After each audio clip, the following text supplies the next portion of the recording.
तो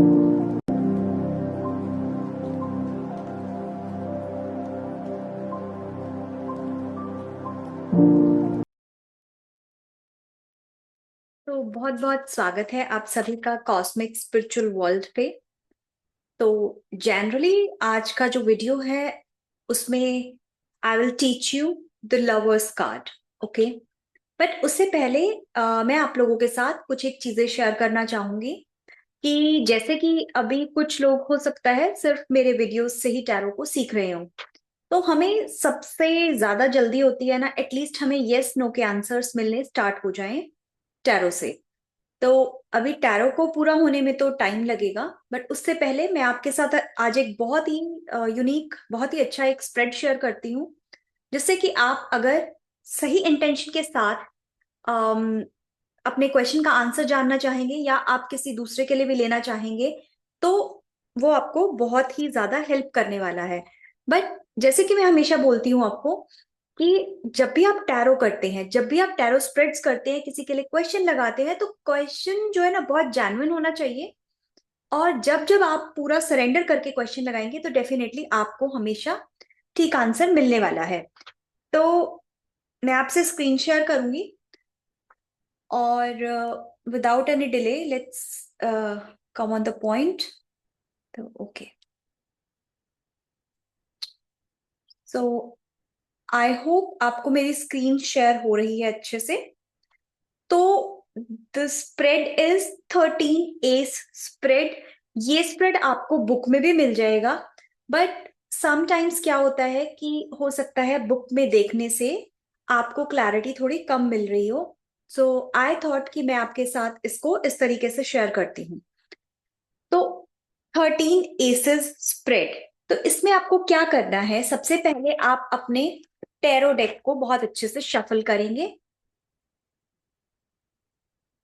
देखिए, मैं अपने टैरो डेक को शफल करूंगी और आप कभी भी देखिएगा जब आपका जो टैरो डेक है बहुत ही ज्यादा एनर्जाइज होगा आपकी एनर्जी से, तो कार्ड्स बहुत ही क्विकली स्किप करते हैं।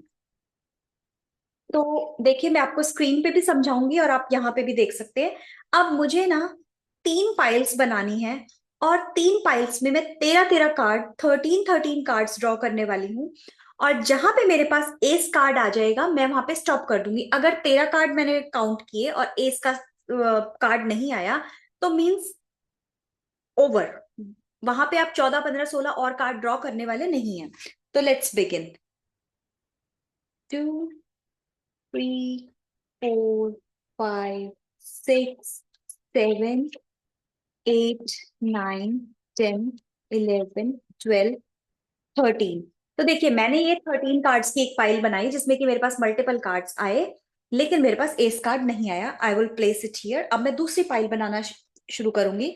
तो 1 2 3 4 5 6 7 8 9 10 11 12 13। अनफॉर्चुनेटली मेरे पास यहाँ पर भी एस का कार्ड नहीं आया है।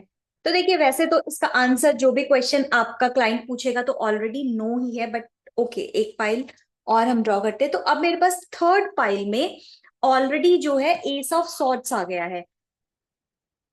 तो अब मैं आपको स्क्रीन पे दोबारा से लेकर चलती हूँ। तो अगर आपके पास एक ही एस ऑफ सॉर्ड्स आया, तो यहाँ पे अगर तीनों में आपके पास एस आ जाता है तो आंसर इज यस, कि 100% है।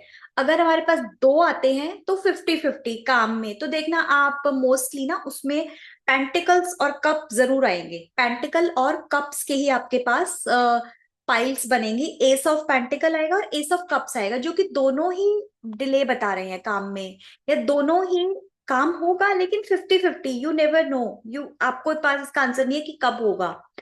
ठीक है। अब ये है कि यस, थर्ड में अगर जैसे अब मेरे पास एक ही पाइल में एस कार्ड आया तो आंसर इज नो। तो ये बहुत ही क्लियर कट आंसर्स है। आप मुझे बताइएगा कमेंट बॉक्स में if you would like to do more spreads. एक स्प्रेड और है यहाँ पे। तो ये टाइम स्प्रेड है आपका। तो वो हमारा एस स्प्रेड था, उसमें हम ये देख रहे थे, यस एस वाले स्प्रेड में सिर्फ और सिर्फ आपके यस और नो के क्वेश्चंस लगेंगे, व्हेन का क्वेश्चन नहीं लगेगा, व्हेन हाउ नहीं। तो टाइम स्प्रेड भी टाइम को देखने के लिए ही होता है। तो इसमें आपको क्या करना है, अपने कार्ड्स लेने हैं, इन कार्ड्स को हम फिर से शफल करेंगे। If it comes in the first pile then it's very soon, ठीक है। अब आप अपने डेक में से ना व्हील ऑफ फॉर्च्यून को अलग कर लेंगे, ठीक है। तो मैं अभी अपने कार्ड्स में से व्हील ऑफ फॉर्च्यून को अलग कर लेती हूँ। इसमें सिर्फ और सिर्फ व्हील ऑफ फॉर्च्यून से बताएंगे। व्हील ऑफ फॉर्च्यून अपने आप में ना सभी चीजों को कवर कर लेता है। मेरे पास एक कार्ड मिल गया है व्हील ऑफ फॉर्च्यून का, ठीक है। तो इसके बाद आपको है ना 8 कार्ड टोटल लेने हैं, तो 7 कार्ड हम और ड्रॉ करने वाले हैं। I will stop sharing screen once more time. तो देखिए, मैंने आपको बताया कि आपको अपना व्हील ऑफ फॉर्च्यून कार्ड ढूंढना है। मैंने अपने डेक में से व्हील ऑफ फॉर्च्यून का कार्ड निकाल लिया। उसके बाद मुझे 7 कार्ड्स और निकालने हैं।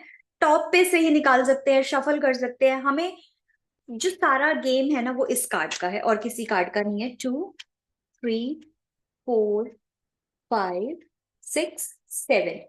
ओके, मैंने अब बाकी के डेक को हम साइड पे कर देंगे। मैंने इन 7 कार्ड्स को लिया, साथ में व्हील ऑफ फॉर्च्यून को लिया, और मैं अपने कार्ड्स को शफल करने वाली हूँ। उसको जितना बहुत अच्छे से, बहुत ज्यादा नहीं होंगे, बट यस जितना भी जैसे भी हो सकता है, जो भी आपका तरीका है शफलिंग का, ये आप उस तरीके को यूज कर सकते हैं, ठीक है।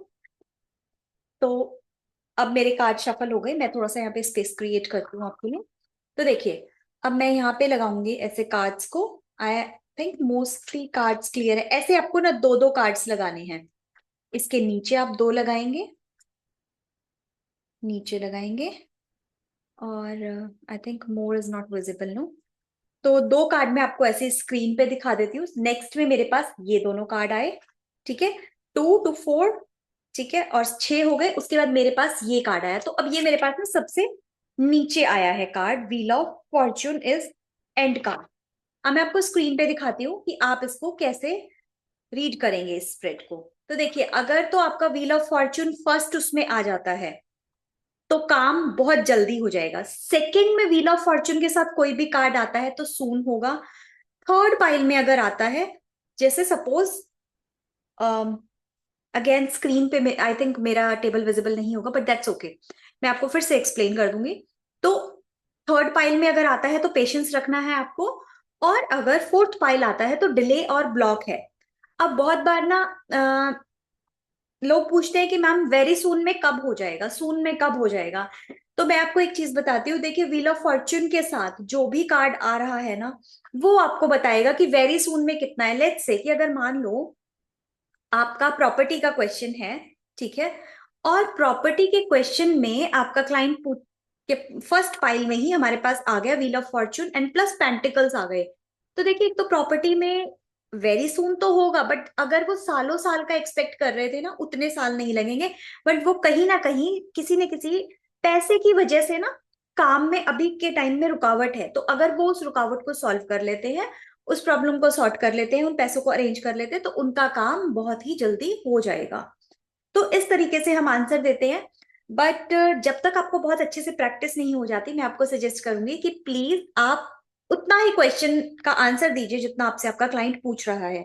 अब सपोज देखिए, मेरे पास ना यहाँ पे ये 2 कार्ड आए हैं, ठीक है।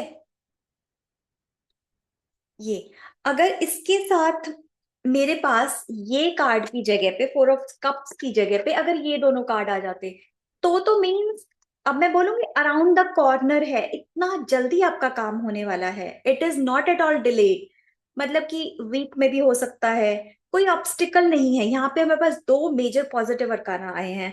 और सपोज मेरे पास यहाँ पे ये 2 कार्ड्स आ जाते हैं, तो मैं ये बोलूंगी कि कोई डिस्प्यूट है, कहीं पे कोई झूठ बोल रहा है। अब मैं झूठ बोलने के लिए क्यों कह रही हूँ, क्योंकि काम तो होने वाला है, दिख भी रहा है। व्हील ऑफ फॉर्च्यून भी हमारे पास आ गया, फर्स्ट पाइल में भी आ गया वेरी सून, लेकिन फिर भी नहीं हो रहा है।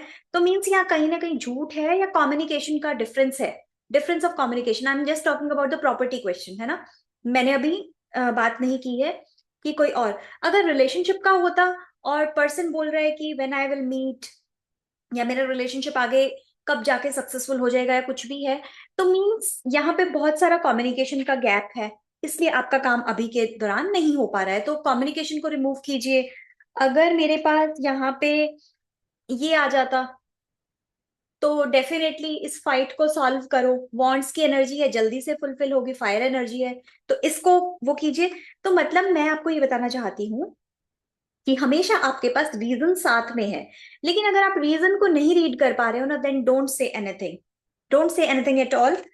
इसका सबसे इजी तरीका होता है, सारे कार्ड्स को दोबारा से इकट्ठा लो, शफल करो, एंड अगर आपको लगता है कि आप बहुत अच्छे से कार्ड पढ़ना सीख चुके हैं, तो इनको शफल करके एक कार्ड और निकाल लो, आपको वहां पे रीजन मिल जाएगा। अगर वहीं से, कई बार हो सकता है कि देखिए, टेम्परेंस कार्ड लोगों को पढ़ने में थोड़ा सा चैलेंज आता है, और एक और कार्ड है डेथ कार्ड, में भी लोग बहुत कंफ्यूज रहते हैं। और there is one more card, judgment card, judgment को भी लोग कंफ्यूज हो जाते हैं पढ़ने में। तो लॉट्स ऑफ प्रैक्टिस चाहिए और कुछ भी नहीं है, आप सभी तरह के कार्ड्स रीड कर पाएंगे।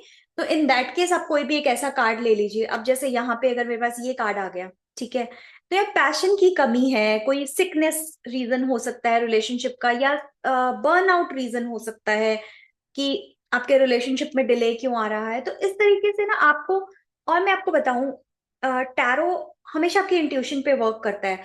आपको जो भी कुछ फर्स्ट इंट्यूशन में आ रहा है ना, tell to your client, that is going to be the right answer. वो बात अलग है कि वो नहीं एक्सेप्ट कर रहे, दैट इज ओके। वो आपकी प्रॉब्लम नहीं है कि अगर आपका क्लाइंट कुछ भी है वो चीज को एक्सेप्ट नहीं कर रहे। कई बार हमारे सबकॉन्शियस में फियर्स होते हैं जिनको हम खुद भी नहीं डिकोड कर पाते, हमें खुद को भी नहीं पता होता, लेकिन टैरो हमें हमेशा उसका आंसर दे रहे होते हैं। तो ठीक है, आज हमने यही दो स्प्रेड्स किए। नेक्स्ट स्प्रेड में मैं आपको, नॉट स्प्रेड, नेक्स्ट सेशन में मैं आपको ये बताने की कोशिश करूंगी कि टैरो को आप कैसे चार्ज करें। और टैरो रीडिंग के टाइम पे जैसे कुछ लोगों को लगता है कि बहुत नेगेटिव एनर्जीज ग्रैब हो रही हैं, वो होती तो नहीं है, बट स्टिल ओके। अगर आप 1 to 1 रीड कर रहे हो, आपके ऑनलाइन क्लाइंट्स नहीं रहते हैं, तो दैट्स ओके, उसके लिए भी हमारे पास सोल्यूशन है। रिचुअल्स होते हैं, that I will share you in my next video. तो अब हम आते हैं डायरेक्टली लवर्स कार्ड पे, ठीक है, जो कि आज का मेन टॉपिक है। सो ओके,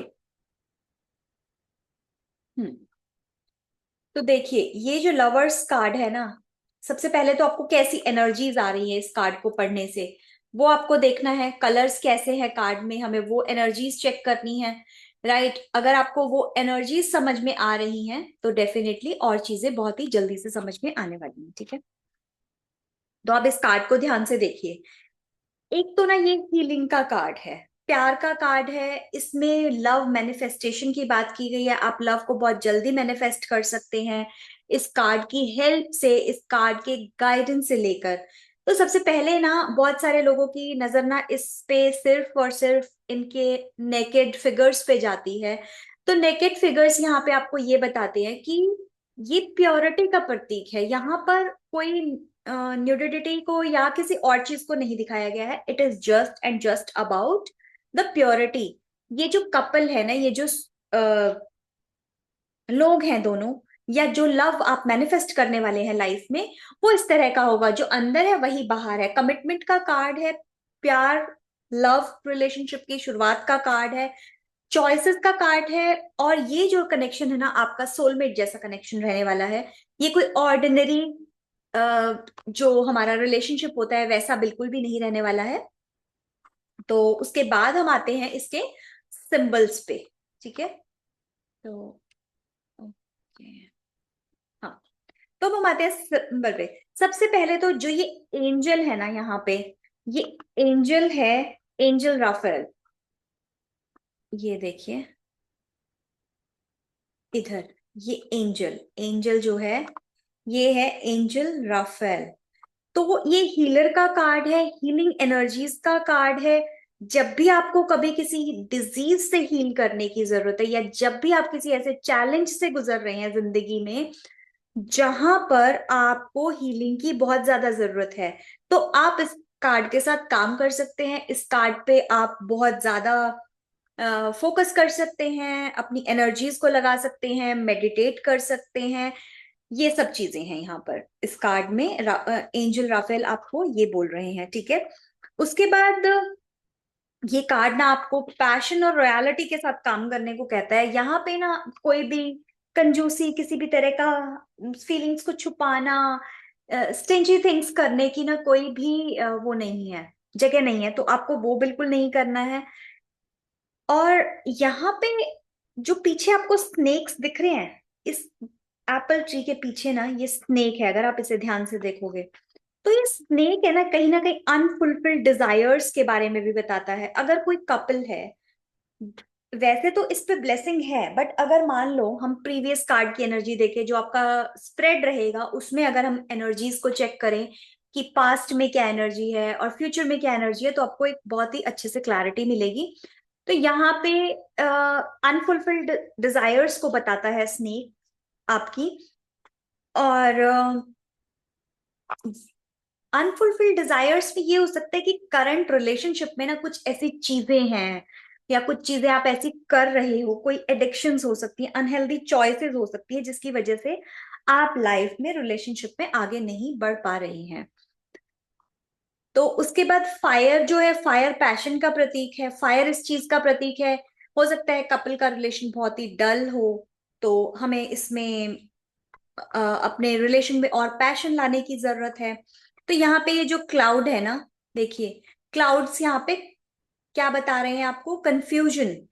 दो लोगों के बीच में कंफ्यूजन हो सकता है। तो ऐसा नहीं है कि आप आते ही क्लाइंट को द लवर्स कार्ड आते ही या अपने लिए आते ही कंक्लूड कर दो कि भाई ठीक है, ये तो बहुत अच्छा होने वाला है। नहीं, आप और भी बहुत सारी चीजों को देखेंगे। जब भी हम कार्ड्स पढ़ते हैं ना, तो हम इंट्यूटिवली एक सिंबल को रीड कर रहे होते हैं। हो सकता है कि मैं एंजल को रीड करूं किसी क्लाइंट के लिए। देखिए इसके बाल भी ना फायर की तरह है, अगर आप ध्यान से देखोगे। जो राफेल यहाँ पे एंजल है, उसके बाल भी फायर की तरह है, उसके विंग्स भी फायरी हैं, रेड कलर के हैं। तो पैशन तो है, बहुत ज्यादा पैशन भी तो अच्छा नहीं होता ना। तो हो सकता है मैं सिर्फ वो रीड करूं, हो सकता है मैं इसके हैंड्स को रीड करूं, हैंड्स सिग्निफाइज ब्लेसिंग्स। तो कुछ भी हो सकता है, मैं इस वॉल्कैन को रीड करने लग जाऊं कि भाई कुछ तो बहुत बड़ा होने वाला है इन लोगों की लाइफ में। तो हो सकता है कि स्नेक की रीडिंग होने लग जाए कि क्या अनफुलफिल्ड डिजायर्स हैं, क्या वो सेक्सुअलिटी की तरफ है, लस्ट की तरफ है, या क्या है। तो ये सब चीजें हम वो करेंगे। यहाँ पे बहुत सारा इनर वर्क करने की जरूरत है। आप यहाँ पे जो एनर्जीज को इन्वोक कर सकते हो, हायर एनर्जीज को, आपको वो ज्यादा क्लैरिटी लेके आएंगी। अगर मान लो आपको कुछ भी क्लियर नहीं है और ये कार्ड आ जाता है, तो just work on the angel thing, work on the blessings, work on the higher forces, जो कि आपको क्लैरिटी ला सकते हैं। आस्क फॉर द हेल्प, आपको इंटरनेट से भी पिक्चर डाउनलोड कर सकते हैं। तो बेसिकली जब हम टैरो को पढ़ते हैं, तो टैरो में हम सिंबल्स को सबसे पहले गौर से देखते हैं कि यहाँ पे कौन कौन से सिंबल्स हैं, और मेरे को कौन सा सिंबल यहाँ पे इस टाइम पे, इस वेरी मोमेंट में यूज करने की जरूरत है, कौन से सिंबल पे कॉन्सेंट्रेट करने की मुझे जरूरत है। तो यहाँ पे ये जो फिगर्स हैं, ये एडम एंड ईव वाला लव है, यूनियन ऑफ ऑपोजिट सेक्स कह सकते हैं, और यूनियन ऑफ सोल कह सकते हो आप। तो ये यूनियन का कार्ड है। एंजल का हमने बात की है कि वो आपको ब्लेसिंग्स दे रहा है, डिवाइन गाइडेंस देगा इसमें। अब अगर मान लो कोई ऐसे रिलेशनशिप में है जहां पे जो है कोई एब्यूजिव रिलेशनशिप में है, ये कहिए आप, तो इट मीन्स आप वो गाइडेंस को यूज नहीं कर रहे। आपको पता है कि आपका रिलेशन बहुत ज्यादा आगे नहीं आने वाला, जाने वाला है, या रिलेशन बहुत ही ज्यादा अच्छा नहीं है, but still you are just putting efforts on wrong direction, in wrong direction. तो यहाँ पे ये जो एप्पल ट्री है और दूसरा ट्री है, तो ये है tree of knowledge and tree of life. और द ट्री ऑफ नॉलेज जो है ना, वो आपको अवेयरनेस के बारे में बताता है, विजडम के बारे में बताता है कि आपको अपनी विजडम को यूज करना है। और जो माउंटेन्स हैं, ये जो वॉल्कान है, माउंटेन हमेशा आपको चैलेंजेस के बारे में बताएगा। तो इस चैलेंज को, इस रिश्ते को आगे लेके जाने में बहुत ही ज्यादा ऑब्स्टिकल्स डेफिनेटली आने वाले हैं। कोई भी फाइनल चीज जो है ना इजीली नहीं मिलती, कोई भी प्रेशियस चीज आपको इजीली नहीं मिलती। सन है, सन हमेशा बता रहा है क्लैरिटी और एनलाइटमेंट के बारे में, कि यहाँ पे होगा सब कुछ अच्छा ही। लव में एक ये बहुत ही डीप कनेक्शन को बताता है, म्यूचुअल रिस्पेक्ट होगी, राइट चॉइसेस आप बनाएंगे, सोलमेट जैसा फील होगा, और रोमांटिक रिलेशनशिप बहुत ही ज्यादा अच्छा रहेगा। करियर के कंटेक्स्ट में हम बात करें तो जैसे दो लोग हैं ना, यहाँ पे यूनियन दिखाई जा रही है, तो ये हमेशा पार्टनरशिप के बारे में बात करता है कि आप अपने बिजनेस में पार्टनरशिप कर सकते हैं, और प्रॉब्लम सॉल्विंग जॉब्स में जा सकते हैं जहां आपके साथ बहुत सारे लोग काम करें, आप लोगों को दूसरों को सॉल्यूशंस दे रहे हैं, ऐसा जॉब हो सकता है। फ्लेम्स आपको यहाँ पे, इस ट्री की जो ये फ्लेम्स है ना, ये आपको बताती है हेल्दी बाउंड्रीज को ड्रॉ करने के बारे में, अपने पैशन को चैनल करने के बारे में। तो जब भी आपका पैशन जो है आप उसको बढ़ाना चाहते हो, चैनलाइज करना चाहते हो, तो आपको बहुत स्ट्रॉन्ग बाउंड्रीज ड्रॉ करनी ही करनी पड़ेगी, अंदर के विकारों पर अपने पे काम करना ही पड़ेगा। तो यहाँ पे अगर मैं बात करूँ स्पिरिचुअलिटी की, तो यहाँ पे ना स्पिरिचुअलिटी में जो है यूनियन है कॉन्शियस और अनकॉन्शियस माइंड की, डुअलिटी की जो होती है ना, वो प्रतीक है। इनर हार्मनी चाहिए यहाँ पे। ये कार्ड आपको इनकरेज करता है स्पिरिचुअलिटी में कि आप स्पिरिचुअल एस्पेक्ट्स को, प्यार के या रिलेशनशिप के उन एस्पेक्ट्स को और ज्यादा एक्सप्लोर करो, और अपने अंदर भी बैलेंस लेके आने की जरूरत है आपको। तो यहाँ पे जब भी आपके पास ये कार्ड आता है ना, अगर हमें टाइम पीरियड की बात करूं, टाइम पीरियड पे भी बहुत सारे लोगों को कंफ्यूजन था कि हम कैसे बताते हैं। सपोज ये कार्ड आ गया आपका टाइम पीरियड के लिए, देखिए अब आपका क्वेश्चन आपके क्लाइंट का कुछ भी हो, लेकिन आंसर सारे ना इस कार्ड में है ही है। ज्यादा क्लैरिटी के लिए हम बहुत सारे कार्ड्स को ड्रॉ करते हैं, निकालते हैं, so that you will get more clarity. एक ही कार्ड में आप कंफ्यूज हो सकते हैं स्टार्टिंग में, ठीक है। तो मई 21 से जून 20 तक, तो आप देखिए ऐसा हो सकता है कि अभी मान लो आपके पास कोई विंटर्स में रीडिंग के लिए आ गया, तो मीन्स टाइम लगने वाला है अभी। तो हमेशा ना रीडिंग को वेल प्लान्ड, वेल ऑर्गेनाइज्ड तरीके से कीजिए, किसी भी स्प्रेड के चक्कर में पढ़ने की बजाय आप सीधा सीधा क्वेश्चंस अपने 8-10 कार्ड निकाल के और आंसर करने की कोशिश करें। That is the best way at the beginning. अगर ये कार्ड हमारे पास रिवर्स में आएगा ना, तो ये अनहेल्दी चॉइसेस और अनहेल्दी हैबिट्स के बारे में बताता है, कुछ ना कुछ, मतलब जैसे होता है ना ओवरडू कर देना, ये वो चीज बताएगा कि जैसे रिलेशनशिप में कुछ लोगों का होता है कि वो ना मेच्योरिटी नहीं लेके आते अपने रिलेशनशिप में, अपने पार्टनर से की पास्किंग, खाना खाया, ये किया वो किया, क्या खाया, कब खाया, कहाँ गए, क्यों गए। We should not ask. ये एक यहाँ पे इस कार्ड का गाइडेंस भी है, और जनरली भी आपको ना सामने वाले को स्पेस की कमी महसूस होती है जब हम ये सब चीजें करते हैं ना, हम ये सब करने की कोशिश करते हैं, तो सामने वाले को स्पेस नहीं फील होता, सामने वाला सफोकेटेड फील करता है। अगर ये रिवर्स में होगा तो डेफिनेटली आपका पार्टनर आपके साथ ऐसा कर ही कर रहा है। अगर इसके साथ सॉर्ड्स आ जाती हैं तो डेफिनेटली तब भी कर रहा है। अपराइट में है और नेक्स्ट कार्ड आपका सॉर्ड्स आ जाता है, या पेंटिकल्स आ जाते हैं, तो भी वो स्टक एनर्जीज की बात कर रहे हैं। सॉर्ड्स भी ये बता रहा है कि बहुत, मतलब ऐसे ऑर्थोडॉक्स टाइप की चीजें यहाँ आपके रिलेशनशिप में हो सकती हैं, तो उन सब चीजों से आपको बचना है, ठीक है। और रिवर्स में चीट भी करेगा, लैक ऑफ ट्रस्ट भी रहेगा, कम्युनिकेशन गैप भी रहेगा, और करियर में आप लोगों की प्रॉब्लम सॉल्व करने की जगह ना आप उनको भटकाएंगे। जैसे अगर मान लो करियर की रीडिंग है और इससे नेक्स्ट कार्ड हमारे पास 7 ऑफ सॉर्ड्स आ जाए, तो क्लियरली क्लियरली आपको आपका बॉस या जो भी पर्सन से आप गाइडेंस ले रहे हैं ना, वो आपको मिसलीड कर रहा है, तो उस चीज से बहुत आपको ध्यान रखना है। और स्पिरिचुअलिटी में भी कोई स्पिरिचुअल ग्रोथ होगी ही नहीं। लेकिन अपराइट में एक बहुत अच्छी चीज है कि एज अ कपल ऑल्सो, अगर कोई डिससेटिस्फेक्शन को फेस कर रहा है पर्सन या कपल, तो उनको ना यहाँ पे इकट्ठे स्पिरिचुअल ग्रोथ की जरूरत है। They need to work on spirituality together as a team, कि दोनों समझने की कोशिश करें। यहाँ पे एक और चीज है कि टू मच ऑफ लस्ट हो सकती है रिवर्स में। अपराइट में तो ज्यादा से ज्यादा पर्सन के रिलेशनशिप अच्छा ना होने की वजह आपको सिर्फ और सिर्फ इतनी सी मिलेगी कि they keep asking, you know, keep irritating, क्या खाया का क्या पिया, मतलब ओवरडू। सफोकेट कर रहे होते हैं ऐसे कपल्स जो है ना, एक दूसरे को अपने रिलेशनशिप में वो सफोकेट करते हैं, डिस्टेंस नहीं मेंटेन करते। मतलब कि ये जो क्लैरिटी, इतनी जिस क्लैरिटी के साथ इन्होंने रिलेशनशिप शुरू किया होता है ना, वो क्लैरिटी नहीं रहती है। बट यहाँ पे हमेशा एक आपको ब्लेसिंग है, you will be able to sort all the problem. तो अगर साइकोलॉजिकल कंटेक्स्ट में मैं बोलूँ, तो इस कार्ड में बताया गया है कि रिलेशनशिप चॉइसेस, इन सभी चीजों का अगर आप, मतलब हम जब हम रिलेशनशिप पे काम करते हैं तो हम पहले 21 मेजर अरकाना कार्ड से काम कर सकते हैं। लेकिन जब हम साइकोलॉजिकल फैक्टर की बात करते हैं ना, तो हमें पास्ट और प्रेजेंट की एनर्जीज को जरूर से भी जरूर देखना पड़ेगा। तो पास्ट और प्रेजेंट की एनर्जीज इसमें यही वो करती है कि ट्रस्ट फैक्टर नहीं होगा, ट्रस्ट इश्यूज रहेंगे।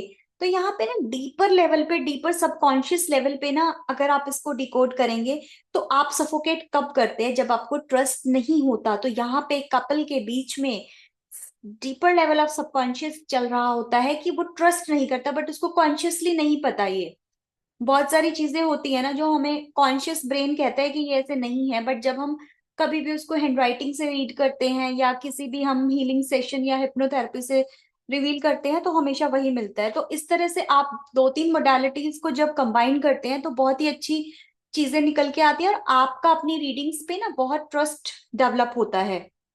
तो 6 नंबर कार्ड है, 6 नंबर कार्ड ऑलरेडी वीनस का है। वीनस की क्वालिटीज लेके आओ अगर नहीं है तो। और अगर वीनस की क्वालिटीज को ओवरडू कर रहे हो, वीनस की चीजों को ओवरडू कर रहे हो, दैट इज ऑल्सो रॉन्ग, उस पे काम करने की जरूरत है। तो this is how you read the cards. सभी मीनिंग तो नहीं वो हो सकते, बिकॉज रिकॉर्डिंग में करते टाइम मुझे जो जो पॉइंट्स याद आते हैं मैं लिखती भी हूँ पॉइंट्स को। तो आई जस्ट कीप डिस्कसिंग। उसके अलावा अगर मेरे को कुछ भी समटाइम्स स्किप भी हो जाता होगा, आई वुड नॉट से कि सभी चीजें यहाँ पे हो जाती है, तो उसके लिए आप हमेशा कमेंट बॉक्स में लिख सकते हैं कि आपको कौन सी चीज नहीं समझ में आई। तो that was the that was the explanation for the lovers card. अगर आपको कुछ भी नहीं समझ में आया है तो प्लीज आप कमेंट बॉक्स में लिख सकते हैं। आप व्हाट्सएप ग्रुप को ज्वाइन कर सकते हैं, आप ही के लिए है, वहाँ क्वेश्चन पोस्ट कर सकते हैं। I will definitely reply to your questions. तो यस, आप इन वीडियोस को ज्यादा से ज्यादा लोगों के साथ शेयर कीजिए, ताकि और लोगों को भी पता लग सके कि टैरो इज नॉट जस्ट कि मेरा एक्स वापस आएगा या एक्स कब वापस आएगा। उससे बहुत ज्यादा चीजें हैं। आप अपनी चॉइसेस के बीच में कंफ्यूज हैं तो आप टैरो की हेल्प ले सकते हैं।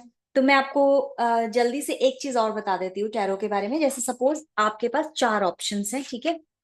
तो जब भी हम ऑप्शंस देखते हैं ना, तो हम उसमें द मून कार्ड को और सॉर्ड्स को, इनको इंक्लूड नहीं करते हैं। तो सपोज शफल किए मैंने कार्ड्स अपने, और मुझे देखना है कि मेरे पास 3 ऑप्शंस हैं। एक ऑप्शन मेरे पास बिजनेस की है, और एक ऑप्शन मेरे पास लेट्स से कि जॉब की है, और एक ऑप्शन मेरे पास है। पहले हम इसको हमेशा ना उल्टा करके रखेंगे, और कार्ड्स को हमेशा लेफ्ट से राइट की तरफ स्प्रेड करते हैं। This is also important point.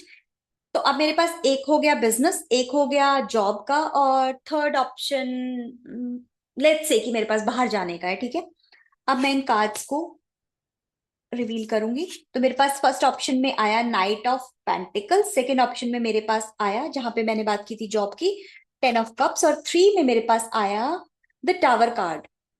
तो टावर कार्ड को भी हम इंक्लूड नहीं करते हैं इसमें। एक्सट्रीमली सॉरी, मैं आपको बताना भूल गई थी।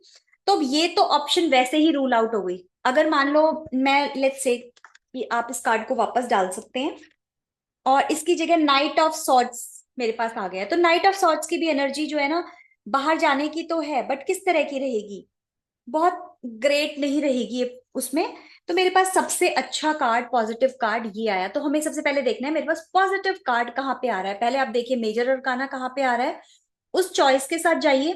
क्योंकि अब मेजर अरकाना ये उसके लिए पॉजिटिव नहीं था, द टावर कार्ड, इसलिए मैंने उसको हटा दिया और मैंने यहाँ पे लिया नाइट ऑफ सॉर्ड्स को। तो वो भी पॉजिटिव नहीं है, और नाइट ऑफ पेंटिकल्स भी नहीं है। बिजनेस मेरा बहुत धीरे धीरे चलने वाला है, तो मेरे लिए बेस्ट अपॉर्चुनिटी है जॉब। ना मुझे बाहर जाना चाहिए विदेश, ना मुझे यहाँ पे बिजनेस करना चाहिए, और मतलब मेरे को हो सकता है लैक ऑफ फाइनेंसेस हो जाए। लेकिन अगर आप और अच्छे से इसको अंडरस्टैंड करना चाहते हैं ना, आई वुड सजेस्ट यू कि आप जो है ना, जो हमारे कार्ड्स होते हैं, कोड कार्ड्स, पीप कार्ड्स जिन्हें हम बोलते हैं, आप उनको भी मत डालिए। उसके अलावा मेरे पास फिर अब यही बची है, तो आई गो विद जॉब। इस तरीके से आप आंसर्स दे सकते हैं।